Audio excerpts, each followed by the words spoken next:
Coming up right now, we're going to be doing Helix Piercings, pros and cons, buy a piercer, the advantages, disadvantages, all those things you need to know before you consider getting the piercing done.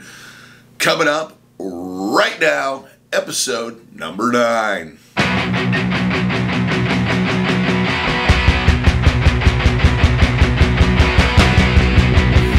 For those who are new to the channel, my name is DaVo. I'm a professional body piercer and have been since 1994. I'm the owner and operator of the Axiom Body Piercing Studio, located inside Skin Kitchen here in Des Moines, Iowa. So when I talk to you about these things, I'm talking to you with a level of expertise and knowledge and experience with piercing, doing this piercing, and helping people heal it out. So what we're going to talk about today is the Helix piercing. There's a lot of confusion going on with names and etc. So let's specify exactly what I'm talking about.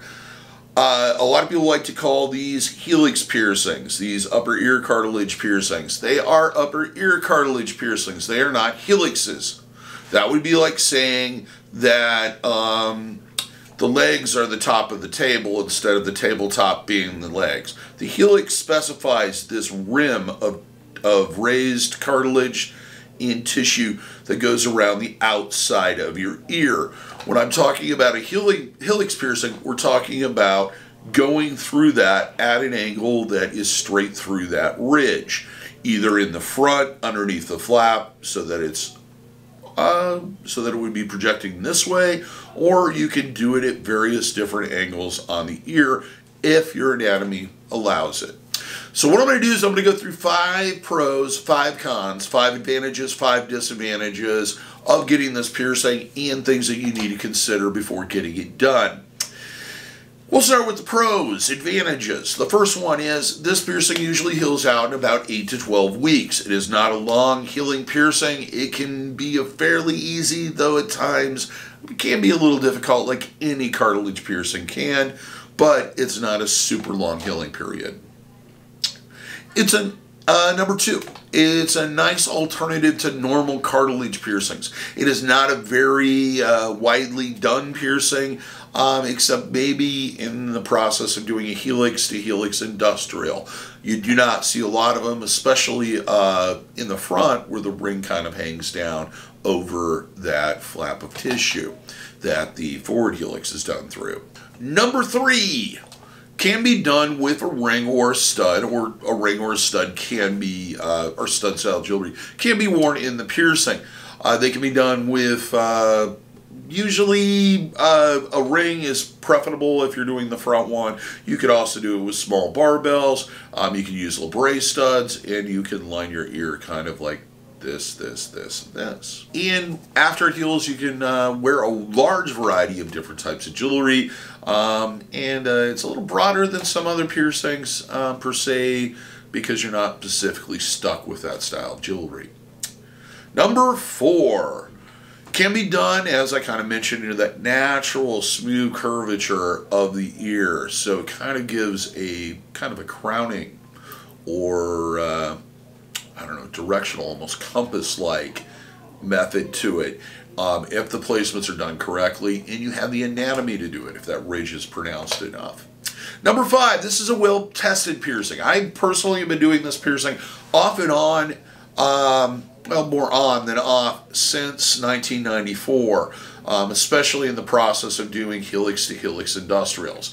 For those who don't know what an industrial is, it is 2 piercings that are connected by a barbell. The one that you'll most commonly see goes from the back helix to the forward helix, that area underneath that flap or slightly above it, depending on the person's anatomy. Now that we've gotten the pros, or the advantages, the things that do make this piercing appealing, let's move on to the cons, the disadvantages, or things you need to consider that may be a little bit more, make the piercing a little bit more difficult to get and to heal out. Number 1, this piercing, like any ear piercing on the edge of the ear, comes in contact with a lot of objects, clothing, bedding, towels, telephones, headphones, helmets, safety gear, etc. During the healing process, it's very important that it is isolated and those things are kept away from it. Number 2, this piercing can be difficult to heal. Just like any cartilage piercing, they tend to be grumpier longer than other piercings and tend to be take a little bit more of that isolating and keeping things away from it than other piercings. Number 3, you really need the correct anatomy to do this particular piercing. If that ridge is not pronounced enough, then they can't be done. It does need to be both done through the cartilage and through that kind of fatty tissue that's above it or around it. Often, one of the biggest mistakes we see in people doing, especially industrials, is instead of piercing through the cartilage at the correct angle, that tissue kind of rolls off to the side and they end up with just that fatty tissue, and then the jewelry is slowly pushed out or migrated or rejected from the piercing. You really have to have that kind of pronounced ridge that's going to have enough room there to do that piercing correctly. Number 4, can go through a lot of different stages of grumpiness, even after it heals. Most cartilage piercings, basically because of their location and the amount of contact they get with stuff, tends to take to have these grumpy stages even years after the piercing is completely healed, or for a couple days or a day or two it may be grumpy out of the blue because you slept on it wrong or you wore clothing that was too restrictive, and etc. Number 5, I kind of go through what is the hassles of getting this piercing done and healing it. Average healing time, as I stated before, is around 8 to 12 weeks, during which time I'm going to suggest if you come into my studio to do hot soaks or compresses with warm water and sea salt twice daily, and to clean it with an antimicrobial or germicidal soap once or twice a day, or whenever it becomes the area becomes contaminated. In other words, if you make a mistake, do a second cleaning just to be on the safe side. No oral contact or exchanging of bodily fluids on, near, around the piercing until it heals. Keeping your environment clean, clothing, bedding, towels, anything that may come in contact with it. Not submerging the piercing in bodies of water you can't control the quality of, which is everything but your own clean bathtub. Keeping pets away from the piercing, not letting them sleep in the bed with you. Avoiding contact with unclean objects. The number 1 culprit with that is telephones, especially smartphones or phones that have a glass cover on the front of it. That constant contact with everything in your environment and then you touch it tends to lead to a perfect storm of a petri dish of foreign pathogens. So you need to keep that phone completely away from it. Also, you should be concerned about any clothing, hats, headbands, anything that, glasses, sunglasses, anything that may come in contact with it need to be cleaned on a regular basis, and you need to basically avoid contact. The same thing with helmets or any type of sports related or professional hobby type stuff that you may have to wear for protection.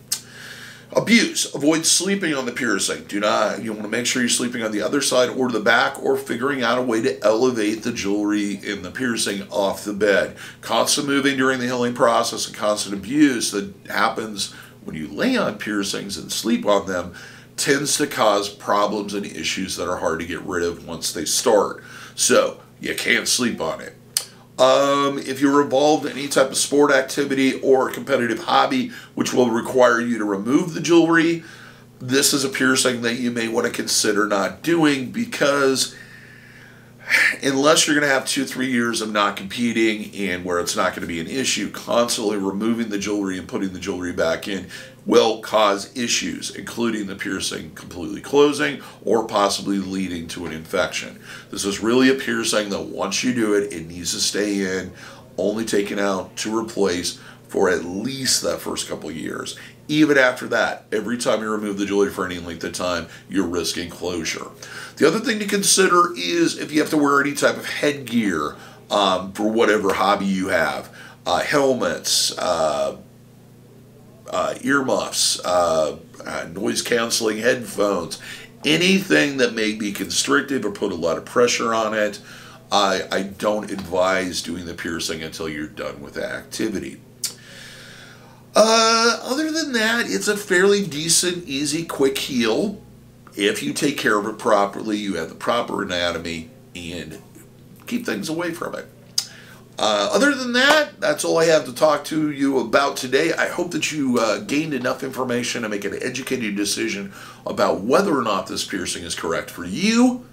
If I missed something or I brought up a question or a question popped into your head when I was talking about this and you would like me to explain it further, please leave a comment. If you don't, also if I didn't cover something, leave a comment. If you have anything you would like to add, maybe you've healed this piercing out and you'd like to share your knowledge, also leave that in the comments. If you liked the video, give me a thumbs up.